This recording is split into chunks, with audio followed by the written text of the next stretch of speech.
Miss Marr, I want to start with you. Just generally, would you say you generally agree or disagree with the following statement?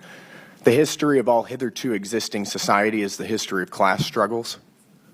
I would not say I agree with that, sir. You're not. That's good to hear. It's interesting because a lot of your thinking, as expressed by your public statements, is deeply infused with economic and cultural Marxism. Do you believe that America is addicted to white supremacy? I believe that I tweeted that, and as I've said earlier, I believe much of my thinking has evolved over the last half decade. It has evolved. Why did you tweet that? I don't recall the exact context, sir, so I wouldn't be able to say. Okay. Do you believe that America believes in black plunder and white democracy? I don't believe that, sir. You tweeted that in reference to a book you were reading at the time, apparently, The Case for Reparations. I don't think I've ever read that book, sir. You tweeted about it. You said you took a day off to fully read The Case for Reparations. You put that on Twitter in January of 2020. Apologies, I don't recall that I did. Okay. I'd no doubt that your tweet there is correct, but I don't recall that. Okay. Do you believe that white people inherently feel superior to other races? I do not. You don't? You tweeted something to that effect. You said, I grew up feeling superior. Ha, how white of me.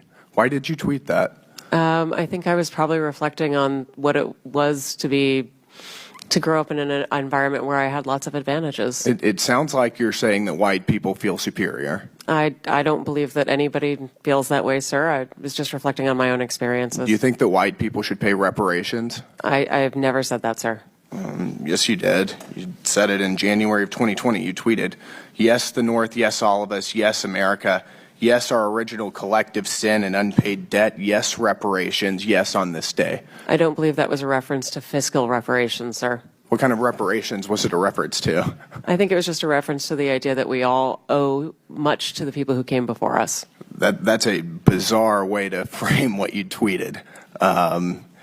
Okay, how much reparations have you personally paid? Sir, I don't believe that I've ever paid reparations. Okay, just for everybody else. I'm not asking anyone to pay reparations. Seems to be what you're suggesting.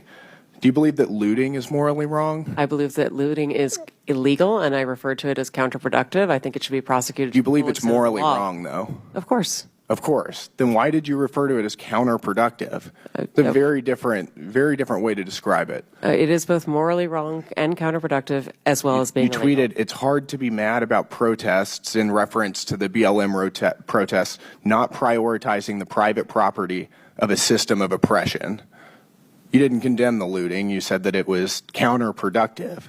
NPR also promoted a book called In Defense of Looting. Do you think that that's an appropriate use of taxpayer dollars? I'm unfamiliar with that book, sir, and I don't believe that was at my time at NPR. You tweeted that you read that book, but...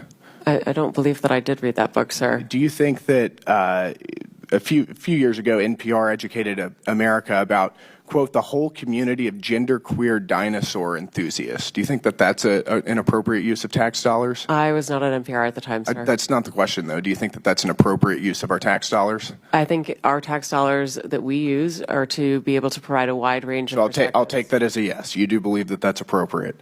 Your health advisor at NPR also stated in an interview that, quote, fear of fatness is more harmful than actual fat.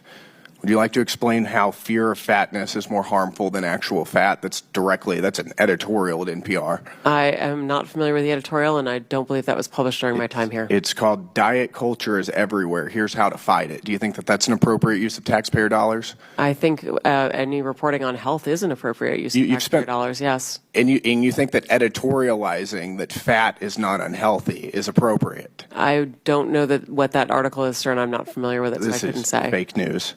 Do you think that basic accommodations like doorways or seat belts represent, quote, latent fat phobia? I don't have an opinion. That's also from NPR. Do you think civility is racist? No, sir. No. Well, your outlet ran an article entitled, quote, when civility is used as a cudgel against people of color. That was on All Things Considered. Would you like to explain?